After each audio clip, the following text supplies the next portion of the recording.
Shalom saudaraku sekalian, kembali kita bersyukur karena kita ada di hadapan Tuhan untuk belajar dari firman Tuhan dan kebenarannya. Nah, minggu ini saudaraku sekalian, saya ingin mengajak saudara untuk belajar tentang bagaimana kita mempertahankan kemenangan yang telah kita raih. Tema saya hari ini adalah kiat mempertahankan kemenangan. Mari saudaraku sekalian, kita akan berdoa terlebih dahulu sebelum kita mendengarkan firman Tuhan.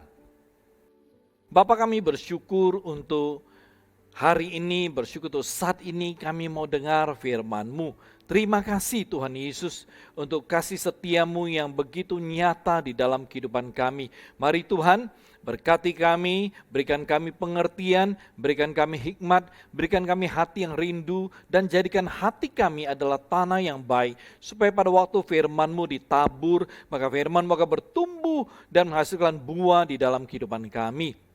Dan boleh menjadi berkat dan menjadi kemuliaan bagi nama Tuhan. Mari Tuhan, berkati firman-Mu dan pimpin kami di sepanjang waktu ini. Dalam nama Yesus kami berdoa, kami siap untuk firman-Mu. Haleluya. Amin. Mari kita baca firman Tuhan terlebih dahulu. Saya mengajak saudara untuk membuka Roma 8 ayat 37. Ya, ini adalah ayat yang saya percaya tidak asing bagi kita. Ini adalah ayat-ayat penting dalam tema kita tahun ini. Roma 8:37.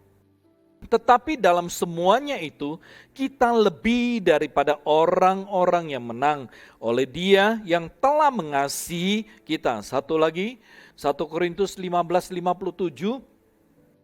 Tetapi syukur kepada Allah yang telah memberikan kepada kita kemenangan oleh Yesus Kristus Tuhan kita. Amin. Saudaraku sekalian, seperti yang Limboksu telah khotbahkan pada tanggal 30 Agustus yang lalu, saudaraku sekalian, di sana dikatakan bahwa mempertahankan kemenangan itu akan jauh lebih sulit dibandingkan kita menggapai kemenangan itu sendiri. Nah, saudaraku sekalian, dengan kata lain, mendapatkan kemenangan jauh lebih mudah dibandingkan mempertahankannya. Sebab saat kita mempertahankan kemenangan akan ada persaingan dan juga akan ada kita perlu ekstra kerja keras, latihan lebih banyak, belajar lebih banyak lagi dan lain sebagainya. Oleh sebab itu saudaraku sekalian, saya percaya bahwa setiap orang yang telah memenangi sesuatu di dalam kehidupannya pasti menginginkan kemenangan-kemenangan berikutnya. Saya berikan contoh. Kita melihat atau kita mungkin pernah mendengar bahwa ada sebuah klub, baik itu basket atau dia sepak bola atau klub lainnya ataupun yang bersifat perorangan. Saudaraku sekalian, pada saat mereka telah menjadi juara, mereka tidak pernah puas bahwa mereka hanya menjadi juara satu kali. Mereka tidak pernah puas dengan juara yang telah mereka capai.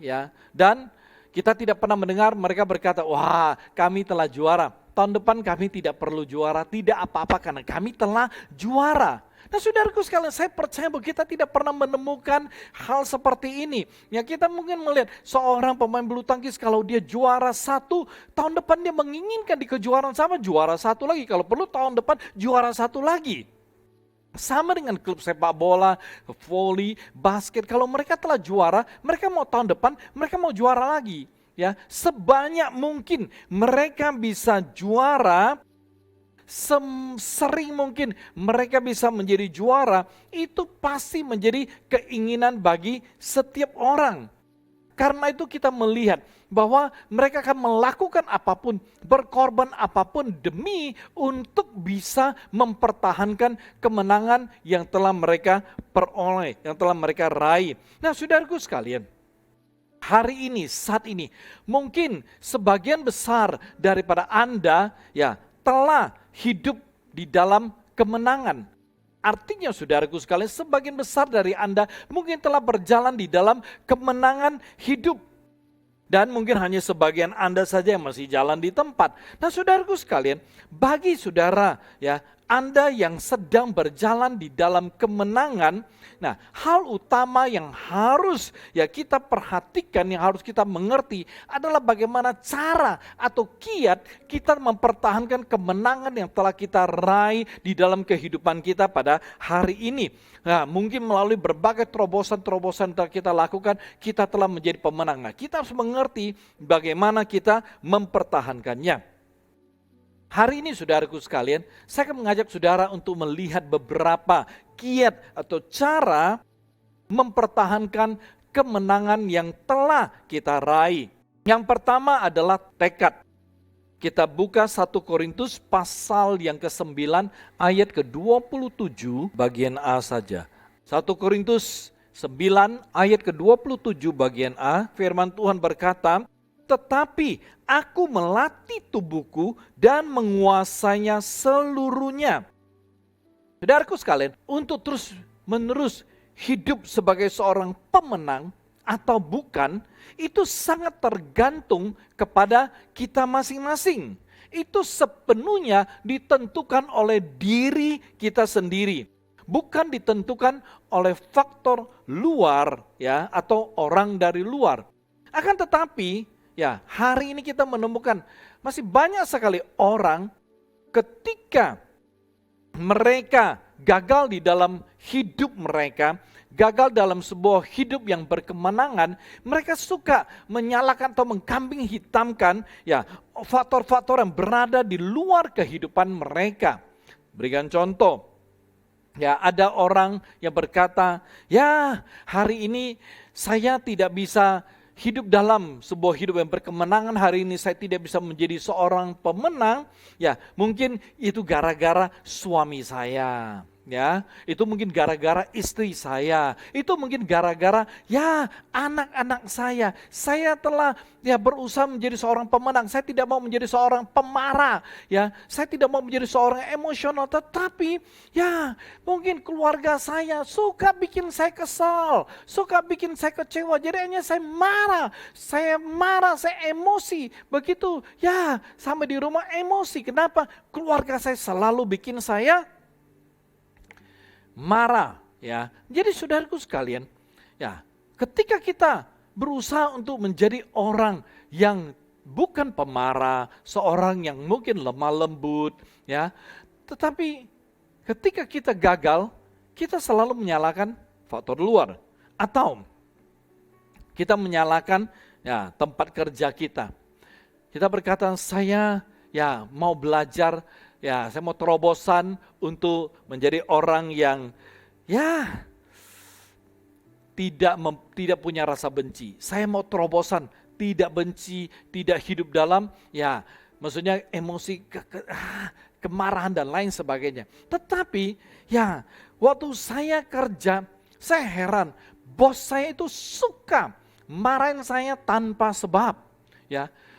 Heran, bos saya suka cari gara-gara dengan saya. Dari begitu banyak karyawan, kayaknya saya selalu menjadi ya juara pertama. Kalau dia lihat saya pasti cari gara-gara. Nah, saudaraku sekalian, ketika kita gagal ya untuk menjadi seorang terobosan, ya tidak mau kecewa, tidak mau benci, kita selalu berkata gara-gara bos gue deh.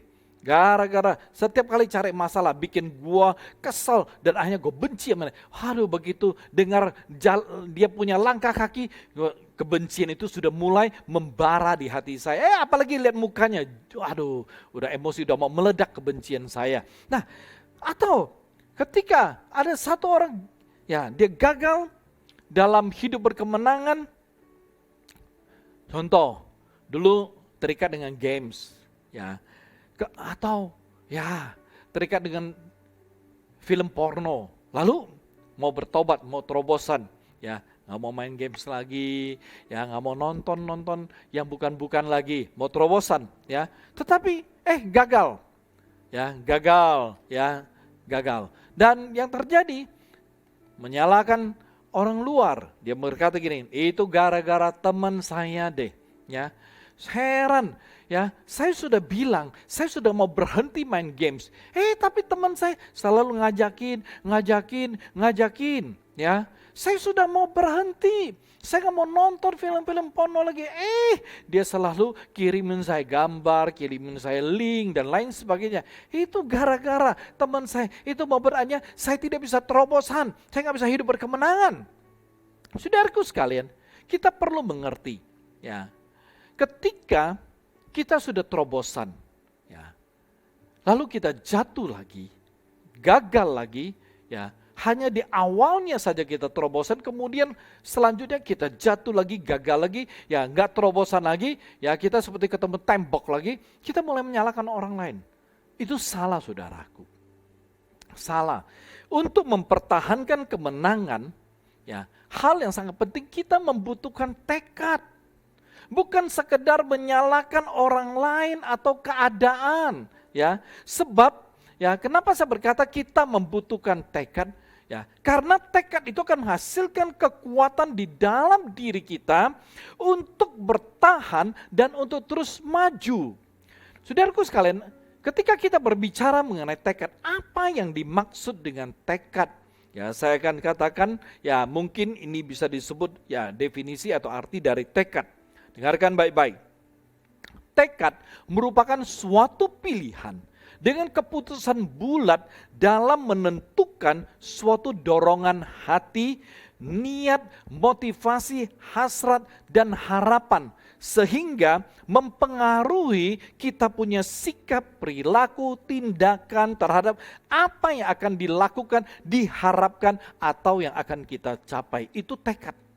Ketika kita berbicara tekad, ini berbicara kita punya dorongan hati, kita punya niat, kita punya motivasi, kita punya hasrat, kita punya harapan dan lain sebagainya. Ya. Nah, saudaraku sekalian, perhatikan, seseorang yang memiliki tekad dalam dirinya, dia akan terus berusaha untuk bertahan, walau dia harus menghadapi banyak godaan maupun tantangan. Ya, dia akan terus fokus kepada apa yang sedang dia kerjakan atau yang sedang dia jalani. Jadi, ya, ketika kita bertekad untuk terus berjalan di dalam kemenangan, maka kita akan fokus kepada terobosan hidup yang telah kita lalui, terobosan hidup yang telah kita capai. Jadi kita akan fokus, nih, terobosan saya apa? Oke, terobosan saya udah mungkin nggak marah, ya, nggak kecewa, nggak sedih, ya, nggak main games lagi, nggak nonton film porno atau nggak bohong, nggak nipu dan lain sebagainya. Apa yang merupakan kemenangan di dalam kehidupan kita, apa yang telah kita ya terobos, kita kan selalu fokus di sana. Oke, saya berikan sebuah contoh kesaksian. Saudaraku sekalian, ada satu orang anak, dia memiliki kepahitan terhadap orang tuanya, ya, khususnya kepada papanya. Ya, dan kepahitan itu telah ada lama sekali di dalam hatinya. Anak itu selalu merasa kalau papanya itu tidak mengerti dia. Papa saya tidak mengerti saya, tidak memahami saya, ya, dan tidak pernah ya tahu ya apa keinginan saya. Ya, tidak mencoba memahami. Kepahitan itu begitu mendalam di dalam ya kehidupannya, sehingga anak ini selalu merasa hidupnya itu tidak bebas, tidak ada kebahagiaan, tidak ada damai, tidak ada arti, bahkan dia merasa hidupnya nggak ada gunanya.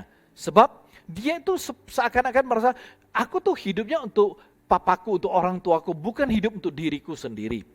Nah, saudaraku sekalian, ketika anak ini telah mendengar kebenaran firman Tuhan, lalu dia menyadari ya, apa yang Tuhan bisa kerjakan bagi dia, yaitu melepaskan dan memulihkan dia, memulihkan hatinya itu dari kekecewaan, ya, serta memberi dia kemenangan yang luar biasa. Maka anak ini kemudian bertekad, ya, dia bertekad untuk masuk ke dalam pemulihan tersebut. Ya, dia bertekad pokoknya gua mau ya dimenangkan dari kepahitan. Ya, saya mau dilepaskan dari kekecewaan ini. Dan saudaraku sekalian, ketika anak ini bertekad ya, untuk terobosan. Dia bertekad, pokoknya gue mau buang semua kepahitan di dalam hidupku, di dalam hatiku. Aku mau buang. Dan saudaraku sekalian, yang terjadi adalah pada waktu dia bertekad, dia kemudian berfokus, ya, fokusnya adalah kepada hatinya. Dia berfokus untuk tidak membiarkan itu kepahitan masuk ke dalam hatinya. Ya, pokoknya ya ketika dia merasa ada perlakuan yang tidak nyaman, itu akan langsung connect kepada kepahitannya. Tapi pada saat dia bertekad lalu dia fokus, pokoknya oh nggak boleh pahit. Perkataan papanya begitu menyakitkan dia oh nggak boleh kepahitan. Oh sikap papanya ya yang membuat dia merasa kok begitu, langsung kepahitan itu datang. Ya, karena kepahitan itu ada di dalam dirinya. Langsung kepahitan itu akan connect, akan datang. Langsung dia fokus, oh nggak boleh. Ini kepahitan nggak boleh. Saya nggak boleh pahit, nggak boleh pahit. Hati saya tidak boleh diisi dengan kepahitan. Saudaraku sekalian, perhatikan. Ini hal yang sangat luar biasa. Pada waktu itu kita menemukan anak ini. Ya, ketika dia bertekad, setelah dia fokus, dia memperoleh kekuatan yang luar biasa untuk keluar dari kepahitannya dan menjalani sebuah kehidupan baru sebagai seorang pemenang, ya, yang tidak diikat oleh kekecewaan, ya. Dan sekarang anak ini hidup ya dengan ya terbebas dari belenggu kekecewaan, ya, dan dia hidup bersama, ya, hidup bahagia bersama dengan keluarganya. Nah, saudaraku sekalian, perhatikan, ini luar biasa, ya. Kita mesti punya tekad kalau kita mau mempertahankan ya kemenangan yang telah kita raih melalui terobosan-terobosan yang telah kita lakukan. Nah, saudaraku sekalian, kenapa penting itu tekad? Karena tekad akan menghasilkan motivasi bagi kita untuk terus maju, untuk terus berkembang dan menjadi seorang pemenang sejati. Menjadi seorang yang terus menang, selalu menang. Nah, saudaraku sekalian, ketika kita memiliki tekad, kita akan terus berusaha untuk menang. Ya, kita akan terus berusaha ya, untuk mempersiapkan diri kita sebaik mungkin. Nah, kita bisa melihat saudaraku sekalian, ya kalau Anda melihat bagaimana ya seorang atlet, ya dia mempersiapkan diri itu luar biasa. Ketika dia bertekad pokoknya ya saya mesti menjaga ya kebugaran tubuh saya mesti menjaga, saya punya skill bahkan meningkatkannya. Maka kita melihat bahwa ada motivasi untuk terus belajar, terus latihan, terus melatih diri dan lain sebagainya.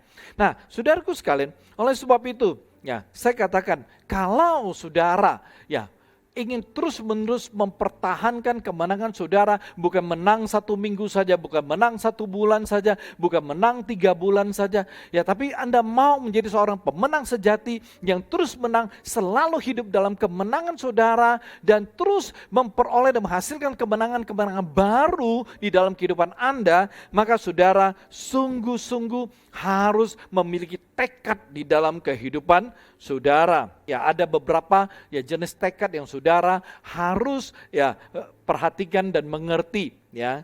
Nah, jadi yang pertama itu mungkin bertekad untuk terus berubah dari semua kebiasaan buruk baik karakter, gaya hidup dan lain sebagainya.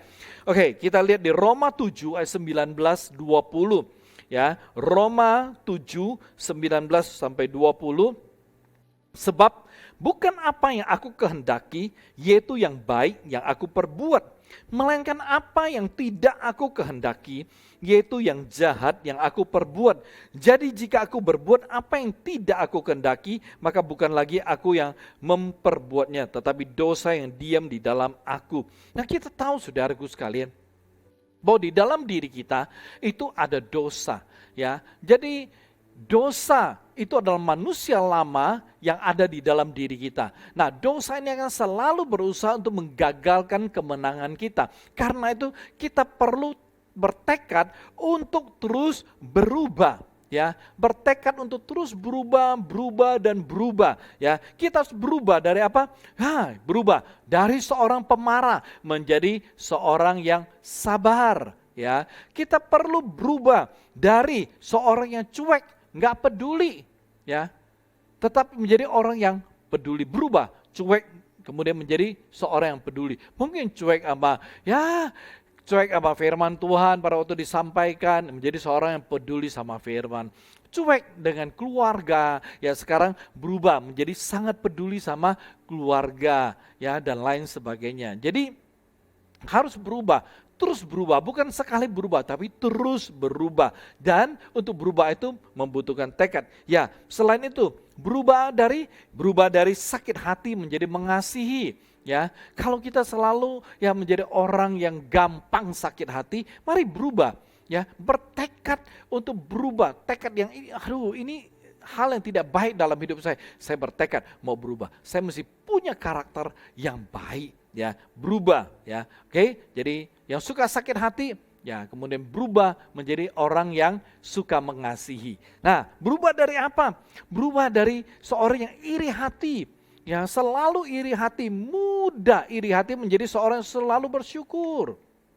Ya, begitu melihat teman kantor kita, wah, beli HP baru, iri hati. Heran ya, kok dia mampu ya, kok dia bisa beli HP baru ya. Nah, kenapa kita mesti iri hati? Kenapa kita tidak memilih bersyukur? Aduh, bersyukur ya, HP saya tuh nggak rusak-rusak. Ya, bersyukur ya, HP saya itu nggak pernah hang. Aduh, bersyukur saya punya HP seperti ini. Ya, bisa melihat, mengikuti ibadah online dan lain sebagainya. Bersyukur, kan mudah. Ya, ketika melihat ya tetangga tiba-tiba bisa beli mobil, lalu kita berkata, loh, kok dia bisa ganti mobil baru ya? Lebih canggih, tahun lebih baru. Ya, sedangkan saya, aduh, kapan ya saya bisa ganti mobil? Aduh, hebat. Dari mana dia dapat duit? Dia korupsi kali ya? Atau aduh, dari mana ya dia ya? Nah, jangan iri. Tapi bersyukur, aduh, puji Tuhan, terima kasih Tuhan, aku masih punya mobil. Ya, kalau jalan tiba-tiba hujan, aku tidak kehujanan. Ya, aduh, bagaimanapun bersyukur. Ya, walaupun mobil saya agak tua, tapi masih bisa jalan dan juga tidak sering rusak kok. Mobil saya walaupun tua, tapi irit bensin. Ya, nah kita bisa mengganti dan berubah. Ya, bertekad dong dari yang tidak baik menjadi baik. Oke, nah atau kita berubah dari mana? Sombong menjadi rendah hati, ya, rendah hati. Atau kemudian kita berubah dulu boros, ya. Kita menjadi orang begitu konsumtif. Apa yang dilihat mata pengen dibeli, apa yang didengar telinga pengen dibeli. Nah, saudara sekarang kita berubah, ya. Walaupun setelah dibeli belum tentu dibutuhkan, ya. Kadang-kadang banyak sekali orang membeli bukan karena kebutuhan. Ya, kita banyak orang membeli karena keinginan. Ini satu kesalahan dalam manajemen keuangan. Ya, jadi membeli jangan karena keinginan. Kita perlu membeli karena kebutuhan. Jadi kita berubah dari yang boros berubah menjadi hemat. Nah, oleh sebab itu saudaraku sekalian, kita bisa berubah kalau kita benar-benar ya bertekad. Ya, jadi kalau kita ingin berhasil mempertahankan kemenangan kita, mari ya bertekad untuk terus berubah dari semua kebiasaan buruk, ya baik dari karakter, ya kemudian gaya hidup dan lain sebagainya. Yang kedua, kita perlu bertekad dalam hal apa? Kita perlu bertekad untuk terus hidup dalam kekudusan. 1 Korintus pasal 3 ayat 16 sampai 17. 1 Korintus pasal 3 ayat 16 sampai 17 dikatakan seperti ini. Tidak tahukah kamu bahwa kamu adalah bait Allah dan bahwa Roh Allah diam di dalam kamu?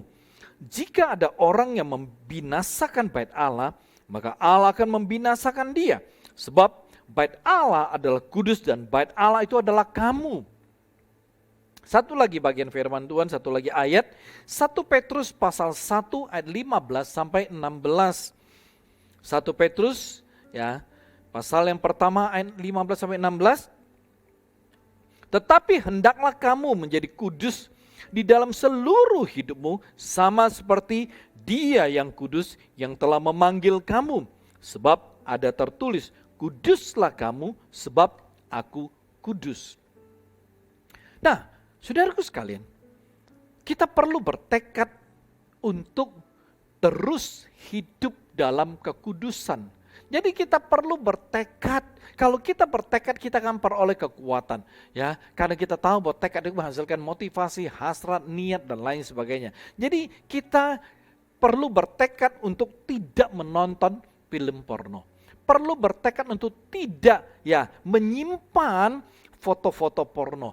Perlu bertekad untuk tidak berpikiran kotor, tidak cakap kotor, tidak selingkuh, tidak menipu, tidak berbohong, atau kita perlu bertekad pokoknya gue nggak mau korupsi uang kantor atau perusahaan dan lain sebagainya.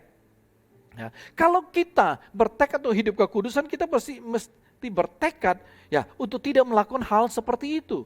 Karena itu adalah hal-hal yang tidak kudus. Jangan, udah terobosan 1 bulan, nggak nonton film porno. Tapi bulan kedua, nggak terobosan lagi. Godaan banyak. Nah, dan jatuh lagi. Sebenarnya, kita perlu fokus. Kalau memang hari ini, saudara telah terobosan, nonton film porno, nggak cakap kotor, nggak berpikiran kotor, mungkin nggak selingkuh dan lain sebagainya, saudara terobosan. Gue udah mau berhenti dari semuanya itu. Fokus apa yang telah saudara menangi atas diri saudara. Saudara coba fokus kepada kemenangan saudara, dan itu harus terus menerus, Jadi saudara kalau mau bertekad untuk terobosan, jangan 1 bulan, tapi terus-menerus. Nah, hal yang lain, selain bertekad untuk terus berubah dari kebiasaan buruk, bertekad untuk hidup dalam kekudusan, saudara perlu bertekad untuk bisa menyenangkan Tuhan selalu. Bertekad. Saudaraku sekalian, kita baca di Roma 12 ayat yang pertama. Roma 12 ayat pertama, karena itu saudara-saudara, demi kemurahan Allah, aku menasehatkan kamu supaya kamu mempersembahkan tubuhmu sebagai persembahan yang hidup, yang kudus dan yang berkenan kepada Allah. Itu adalah ibadahmu yang sejati. Nah, penting sekali saudaraku, kita tidak pernah bisa bermain-main dengan Tuhan. Jadi kita tahu, kita bersyukur tuh anugerah yang begitu besar, di mana kita bisa dimenangkan, kita bisa menjadi orang Kristen, kita bisa percaya, lalu kita memperoleh berkat yang sangat besar, yang kekal itu sorga. Nah, saudara sekalian, kita mesti bersyukur untuk hidup semakin baik. Nah, kita kalau perlu kita benar-benar hidup berkenan kepada Tuhan. Nah, untuk itu kita perlu bertekad, bertekad untuk menyenangkan hati Tuhan, saudaraku. Seperti apa? Caranya untuk bertekad menyenangkan hati Tuhan, caranya beribadah dengan sungguh-sungguh, saudaraku, melayani Tuhan dengan setia, beriman, berusaha untuk menjadi pelaku firman, dan hidup dalam kehendak-Nya. Itu caranya, kita bisa menyenangkan hati Tuhan karena itu bertekad. Bertekad kalau ibadah, gue mesti sungguh-sungguh, gue mesti fokus nih. Gue gak mau diganggu oleh apapun. Gue mau kasih hati, pikiran, seluruh keberadaan gue pada Tuhan. Jadi bertekad, ibadah sungguh-sungguh. Bertekad pokoknya, gue mau melayani Tuhan dengan setia. Yang lain tidak setia, tidak menjadi masalah. Yang penting akunya setia. Pokoknya tekad, beriman dan lain sebagainya. Oke, yang lain. Ketika kita berbicara, tekad, kalau kita tahu bahwa tekad itu merupakan salah satu dasar kita bisa mempertahankan kemenangan yang kita raih. Jadi kita pasti bertekad apa aja? Bertekad untuk menjalani hidup yang berarti, bernilai, berbobot dan berdampak menjadi berkat bagi sesama kita. Kita perlu bertekad seperti demikian. Kalau kita mau terus hidup dalam kemenangan, Jadi bertekad untuk menjalani sebuah kehidupan yang berarti, bernilai, berbobot, dan bisa berdampak bagi orang lain, berdampak bagi sesama. Kita buka Efesus pasal yang keempat ayat ke-17. Injil Efesus pasal yang keempat ayat yang ke-17. Sebab itu kukatakan dan kutegaskan ini kepadamu di dalam Tuhan. Jangan hidup lagi sama seperti orang-orang yang tidak mengenal Allah dengan pikirannya yang sia-sia. Ini penting, saudaraku. Kita harus benar-benar bertekad supaya hidup kita itu berarti. Saudaraku sekalian, jangan kita membiarkan kita melewati hari-hari kita, hidup kita dengan sia-sia. Akan sangat mudah menjadi sia-sia. Karena semua yang ada di dalam dunia ini adalah sebuah kesia-siaan. Itu kata Salomo. Karena itu saudaraku sekalian, kita perlu mengerti bagaimana kehidupan kita ya dan semua yang kita lakukan, semua yang telah berhasil kita raih sampai hari ini tidak sia-sia. Nah, untuk itu saudara perlu ya menjalani kehidupan dengan benar, dengan baik. Oke. Nah, bagaimana kita bisa bertekad ya? Bagaimana kita bisa menjalani sebuah hidup yang berarti, bernilai, berbobot dan berdampak? Caranya ya bertekad untuk memakai waktu dengan baik. Ya, bertekad untuk memakai waktu dengan baik artinya ya saudara punya waktu. Saya tidak tahu satu hari saudara ya bagaimana memakai waktu saudara. Ya, kita bisa menghitung kok. Ya, berapa jam yang kita miliki. Ya, kita nggak usah bilang banyak-banyak. Anggap satu hari kita punya 8 jam untuk melakukan sesuatu. Di dalam 8 jam, saudaraku sekalian, hal-hal apa yang saudara lakukan? Dalam 8 jam produktif yang saudara punyai, anggap aja begitu, berapa banyak, ya berapa jam ya yang saudara pakai untuk melakukan hal yang positif, hal-hal yang berarti. Dalam waktu seperti itu, saudara pakai itu apa? Nonton, main games, tidur, ataupun ngapain?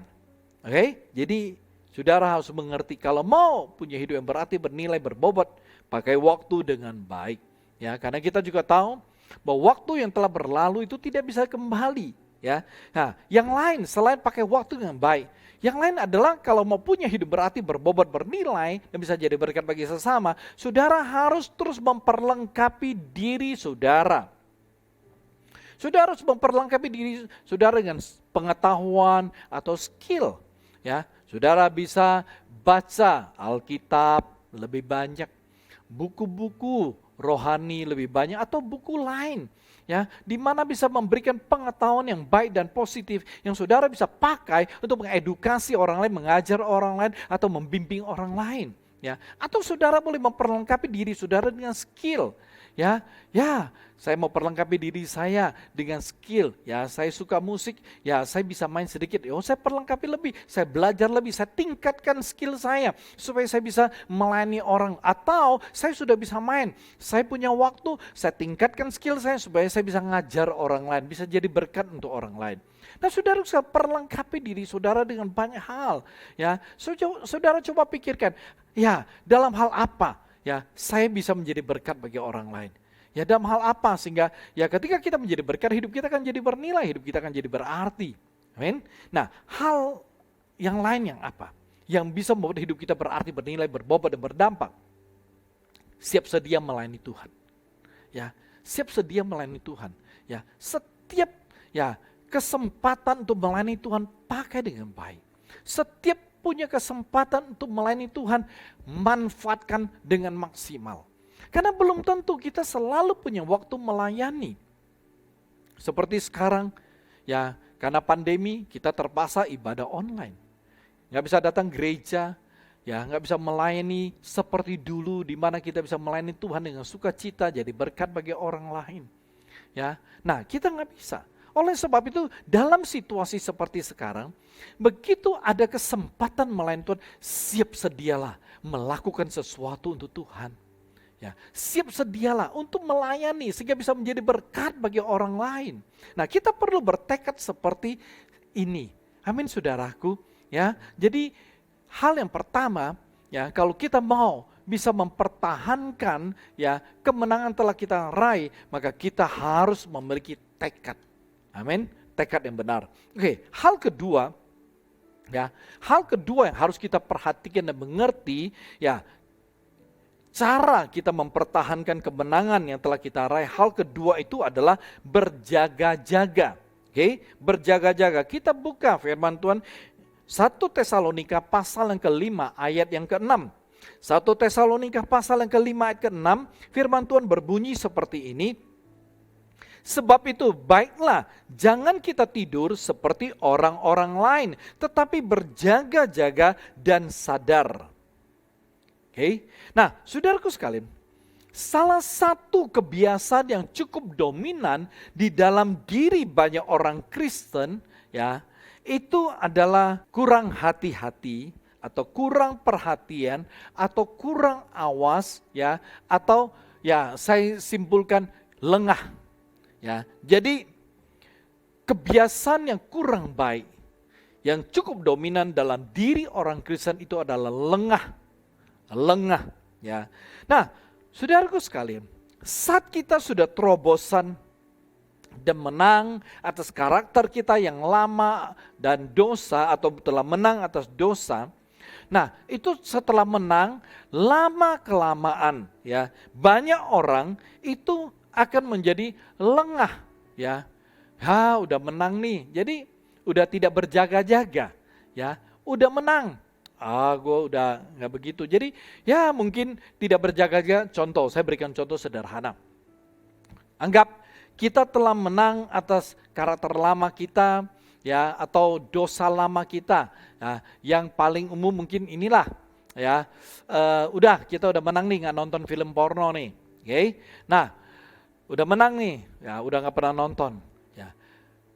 Setelah mungkin 1-2 bulan ya, 1-2 bulan ya, anggaplah 3 bulan. Udah hidup benar, kudus di hadapan Tuhan, hidup senang, bahagia karena menang ya. Nah, waktu kita baca artikel ya, baca-baca artikel apapun ya, ataupun tiba-tiba ya teman atau di medsos tiba-tiba ada muncul ya mungkin gambar-gambar yang tanda kutip seksi ya. Ya kalau dulu barusan terobosan, begitu ada gambar gitu dilewatin, begitu lihat dapat link ya, atau ya waktu baca artikel tiba-tiba ada muncul pop up atau link-link yang ya artikel-artikel promosi yang ya agak menyimpang, dulu langsung lewatin.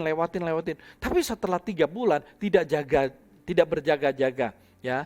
Jadi tidak berjaga-jaga, udah tidak memperhatikan, begitu lihat ada foto, dulu kan langsung dilewatin, sekarang dilihat sebentar, lewatin gitu. Tapi sudah sempat lihat beberapa detik, oke? Nah, besokannya, tiba-tiba dapat gambar beginian di medsos, lihat sebentar, ya, yang mungkin ya hari sebelumnya ya 2 detik, besokannya udah mulai nih 4 detik, ya, kemudian, besok-besokannya dapat agak lama, ya, udah mulai 7 detik gitu loh, ya. Nah, kemudian gak gitu lama dapat lagi. Udah bukan lagi 7 detik, bukan lihat aja, tapi di zoom.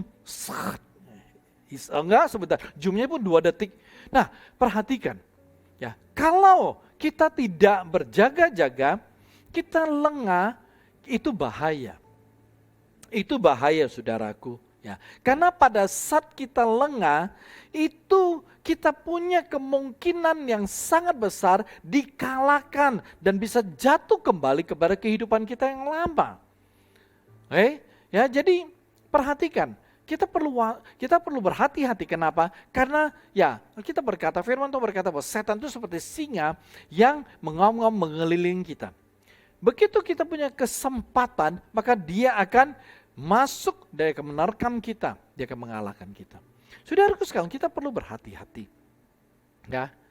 Perhatikan, dosa atau setan hanya membutuhkan celah yang sangat amat kecil yang kita buka atau terbuka di dalam kehidupan kita untuk masuk dan mulai merusak, menghancurkan dan menggagalkan kemenangan yang telah kita raih. Karena itu saudaraku sekalian, sangat penting kita selalu berjaga-jaga. Ya, kita selalu berjaga-jaga. Ya, kita jaga ya supaya tekad kita tidak pernah pudar. Ya, kita jaga ya supaya ya tekad kita tetap menyala di dalam kehidupan kita. Amin saudaraku. Nah, ketika kita berbicara tentang berjaga-jaga, saudaraku, kita berbicara tentang ya kewaspadaan. Kita berbicara tentang kewaspadaan. Saudaraku sekalian, perhatikan di dalam Matius pasal 26 ayat 41, Injil Matius pasal 26 ayat 41, dikatakan seperti ini. Berjaga-jagalah dan berdoalah, supaya kamu jangan jatuh ke dalam pencobaan. Roh memang penurut, tetapi daging lemah. Setelah kita ya terobosan dan kita hidup sebagai seorang pemenang, saya mau katakan kita harus selalu waspada, kita harus tetap waspada. Kita tidak boleh lengah sedikit pun saudaraku. Ya, kita tidak boleh lengah dalam arti kata ya berkompromi dengan situasi, berkompromi dengan keadaan. Ya, sama sekali tidak boleh kompromi. Ya, seperti yang saya katakan, ya, kalau kita terobosan tidak lihat gambar atau video-video yang tidak benar, udah, kalau walaupun ya setiap hari kita terima, contoh setiap hari ada muncul di HP, udah tetap buang. Tetap waspada, nggak boleh. Jangan buka celah. Lihat 2 detik, dari 2 detik bisa menjadi 10 detik, saudaraku. Oke, ya, perhatikan kita perlu hati-hati karena apa yang kita lihat, ya, hati-hati.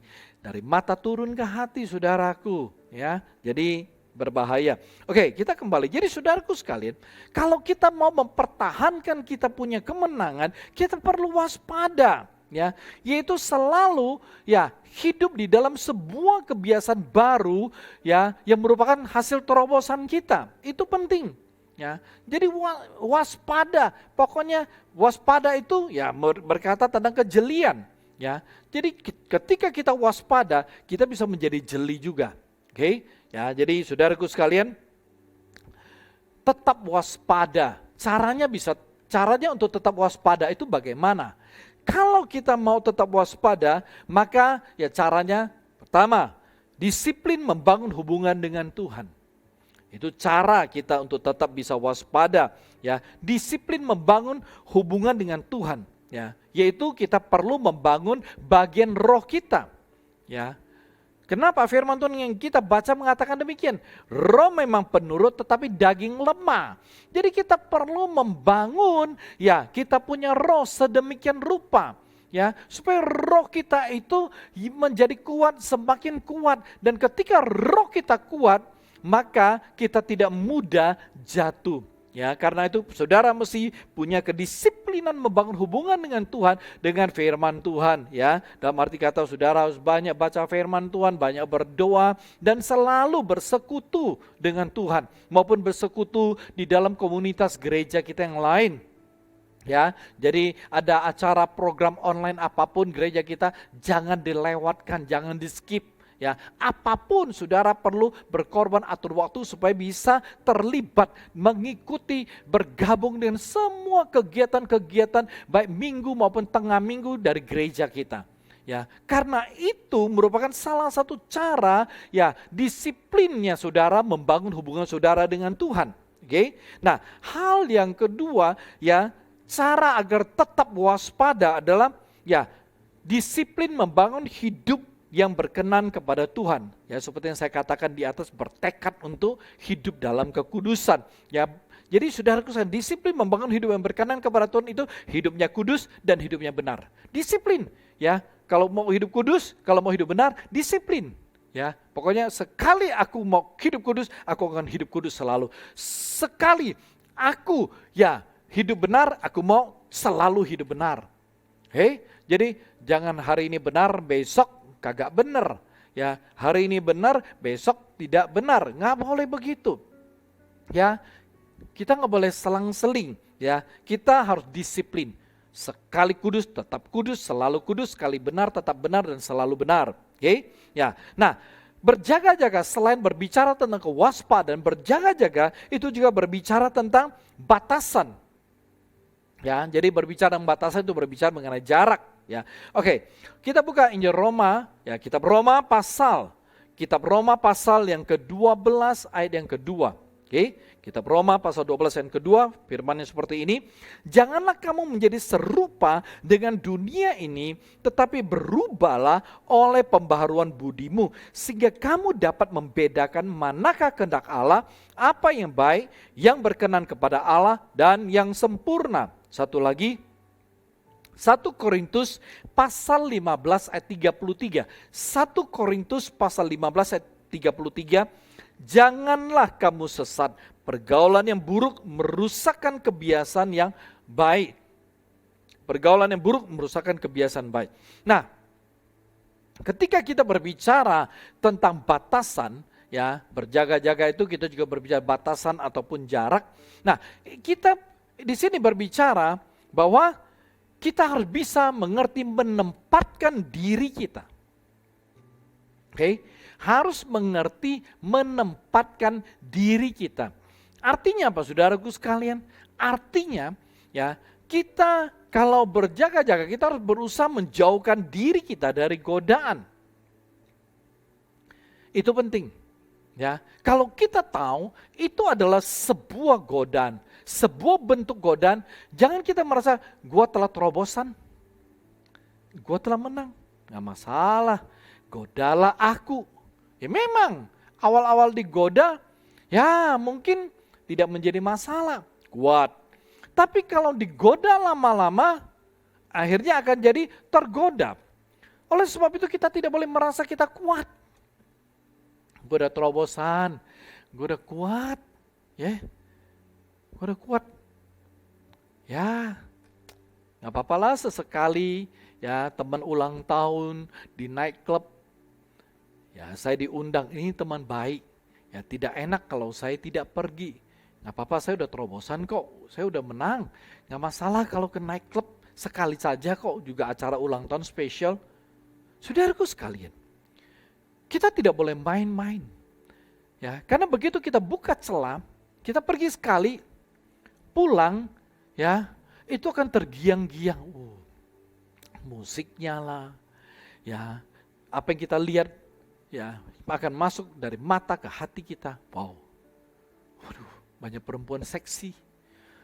Saudaraku sekalian, itu akan menjadi sebuah godaan yang akan terus-menerus memenuhi kehidupan kita, memenuhi hati, pikiran, perasaan. Kita tidak boleh main-main, saudaraku. Kalau kita berkata kita berjaga-jaga, kalau kita mau mempertahankan kemenangan terobosan telah kita raih, kita harus berjaga-jaga. Maka harus mengerti bagaimana menempatkan diri kita. Harus mengerti batasan, harus jaga jarak. Ya, oh sampai di sini saja saya boleh berdiri, saya boleh ya masuk, selebihnya tidak boleh. Kita perlu mengerti. Kalau kita tahu di depan kita itu ada godaan, jangan terus berjalan ke depan, menyamping. Jauhkan dirimu dari godaan, jangan pernah merasa ya kita kayak Superman kuat. Kita tidak pernah akan menang atas godaan. Nah, selain saudaraku sekalian, ketika kita berbicara mengenai batasan, kita harus mengerti apa yang boleh, apa yang tidak. Itu penting. Kalau kita bisa mengerti apa yang boleh saya lihat, apa yang boleh saya dengar, apa yang boleh saya lakukan. Nah saudaraku sekalian, itu akan membuat saudara terpelihara dengan baik. Kalau saudara mengerti. Jangan sampai saudara tidak mengerti apa yang boleh, apa yang tidak. Ya udah menang, udah terobosan, masih tidak mau mengerti apa sih yang boleh saya lakukan, apa yang boleh tidak. Ya anggap nggak masalah, apa-apa tidak menjadi masalah. Apa-apa tidak menjadi masalah, tidak boleh begitu. Itu akan membuat kita menjadi lengah dan kita jatuh kembali. Amin saudaraku. Kita melihat ya hal yang ketiga, cara yang ketiga kita mempertahankan kita punya kemenangan ya adalah hidup dengan paradigma yang baru atau hidup dalam paradigma yang baru. Ya, kita buka satu bagian firman Tuhan, Markus pasal 2 ayat ke-22. Injil Markus pasal yang kedua ayat ke-22. Demikian juga tidak seorang pun mengisikan anggur yang baru ke dalam kantong kulit yang tua. Karena jika demikian, anggur itu akan mengoyakkan kantong itu. Sehingga anggur itu dan kantongnya dua-duanya terbuang. Tetapi anggur yang baru hendaknya disimpan dalam kantong yang baru pula. Ketika kita telah menjadi seorang pemenang, melalui terobosan, ya di mana kita meninggalkan kita punya kehidupan yang lama atau manusia lama kita, ya dan kita melangkah kepada sebuah kehidupan baru, ya dengan menjadi manusia baru, saudaraku sekalian, kita punya kewajiban untuk terus membangun kehidupan baru tersebut, ya. Nah, cara kita membangun ya hidup baru kita itu juga merupakan cara kita mempertahankan kemenangan yang telah kita raih. Ya. Saudaraku sekalian, cara ya kita bisa terus mempertahankan ya kemenangan yang kita raih adalah kita harus selalu hidup di dalam atau dengan paradigma yang baru. Nah, arti selalu hidup ya dalam paradigma yang baru ya itu adalah selalu hidup dengan cara berpikir yang baru ya, cara ya berperilaku yang baru dan gaya hidup yang baru ya, yang berbeda dengan kehidupan lama kita. Itu yang dimaksud hidup dengan paradigma yang baru. Nah, saudaraku sekalian, hidup dengan paradigma yang baru itu adalah sebuah bentuk kehidupan di mana kebenaran-kebenaran firman Tuhan yang sangat amat benar itu kemudian mendominasi, ya, menguasai, menggerakkan dan memimpin kehidupan kita dengan nyata. Saya berikan beberapa contoh ya tentang yang berhubungan dengan paradigma baru yang harus kita miliki atau bagaimana kita hidup dalam paradigma yang baru. Oke, contoh paradigma yang baru yaitu segala perkara dapat kutanggung di dalam Dia. Filipi pasal 4 sesuai firman Tuhan, Filipi pasal 4 ya ayat ke-13 dikatakan segala perkara dapat kutanggung di dalam Dia yang memberi kekuatan ya kepada kita. Contoh, dulu mungkin kita adalah orang yang gampang stres. Begitu anak sakit stres, penjualan atau omset menurun stres, tetangga buka usaha yang sama stres kita. Dapat tugas yang sulit stres, dikasih kerjaan yang banyak sama bos stres dan lain sebagainya. Wah, kita merasa hidup gak ada damai, hidup tidak ada sukacita. Ya, tapi hari ini setelah kita menjadi seorang pemenang, kita tahu ada janji firman Tuhan dan penyertaan serta pertolongan yang tidak pernah terlambat di dalam kehidupan kita. Ya, kebenaran-kebenaran seperti ini ya itu telah memberikan ya kita kekuatan yang luar biasa untuk menjalani kehidupan kita pada hari ini. Oleh sebab itu saudaraku sekalian, ketika ya kita tahu bahwa ya segala perkara dapat gue tanggung di dalam Tuhan, maka saudaraku sekalian, apapun pergumulan, apapun masalah, apapun hal-hal yang datang di dalam kehidupan kita, itu tidak akan membuat kita tertekan dan itu tidak pernah akan membuat kita menjadi stres. Kenapa? Karena kita tahu bahwa sekarang ya sebagai seorang pemenang, semua perkara dapat kutanggung ya di dalam Tuhan. Kenapa? Karena Tuhan akan memberikan aku kekuatan. Jadi apapun masalah, apapun pergumulan, apapun hal-hal, berita-berita yang menakutkan, yang ya mungkin mengerikan yang kita dengar, itu tidak pernah akan membuat kita stres. Kenapa?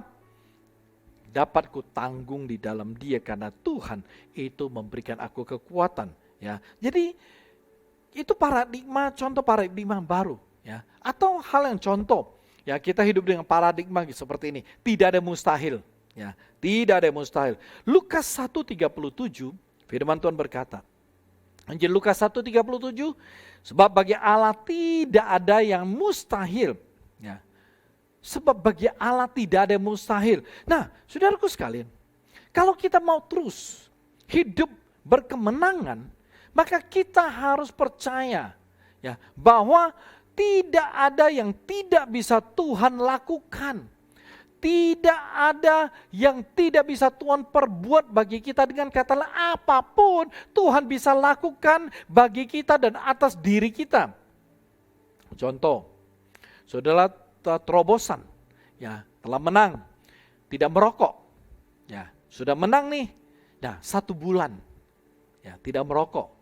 Tapi saudaraku sekalian, saudara merasa, waduh begitu ketemu orang atau keluar atau ada urusan, ya mencium bau rokok kayaknya mulai bergetar, waduh enak sekali, ya. Nah setiap kali mencium bau rokok, saudaraku sekalian, saudara mulai merasa, aduh ini enak nih kalau merokok, enak nih kalau merokok. Saudara merasa, aduh gimana ya, gue masih kalau cium bau rokok kayaknya masih gimana ya, aduh apakah saya bisa terus menang. Saudaraku mesti percaya bahwa bagi Tuhan tidak ada mustahil. Walaupun saudara berkata, ya mungkin atau saudara adalah seorang perokok yang telah lama berpuluh-puluh tahun menjadi perokok dan baru sebulan saudara ya terobosan menang ya untuk tidak merokok. Dan saudara merasa, waduh, kayak sulit nih. Ya, 1 bulan aja gue udah gak tahan kalau tidak merokok. Sulit nih aku melepaskan rokok. Saudaraku sekalian, kalau saudara merasa sulit, saudara harus mengerti bahwa tidak ada mustahil itu bagi Tuhan. Mungkin bagi diri saudara itu mustahil, mungkin bagi saudara sulit untuk lepas dari rokok. Tapi saudara mesti tahu bahwa tidak sulit, tidak susah bagi Tuhan untuk memberikan kekuatan bagi saudara untuk lepas dari rokok. Bagi Tuhan tidak susah, bagi Tuhan ya tidak sulit. Tuhan pasti mampu. Jadi saudara mesti punya paradigma. Oleh sebab itu, ya aku percaya bagi Tuhan tidak ada mustahil. Aku percaya ya bersama Tuhan aku akan kuat. Ya, sebab bagi Tuhan tidak ada yang tidak bisa dia lakukan. Dia pasti bisa memampukan aku lepas dari rokok. Nah, hidup dengan paradigma seperti ini, saudara akan menjadi seorang pemenang. Ya, sama. Ya, mungkin dalam masalah, ya mungkin saudara terikat dengan judi online. Ya, terikat dengan judi online. Saudara telah berusaha ya untuk lepas. Tapi ya puji Tuhan, setelah saudara bertekad, saudara menang. Saudara berusaha, saudara telah menjadi seorang pemenang. Mungkin seperti yang saya katakan, saudara mungkin sudah 2 minggu nih ya tidak berjudi online. Saudara sudah delete semua aplikasi judi online dari handphone, dari laptop, dari komputer saudara. Ya, saudara mau hidup benar, ya. Nah, saudaraku sekalian, tapi seperti yang saya katakan, iklan pop-up itu yang tentang judi terus muncul.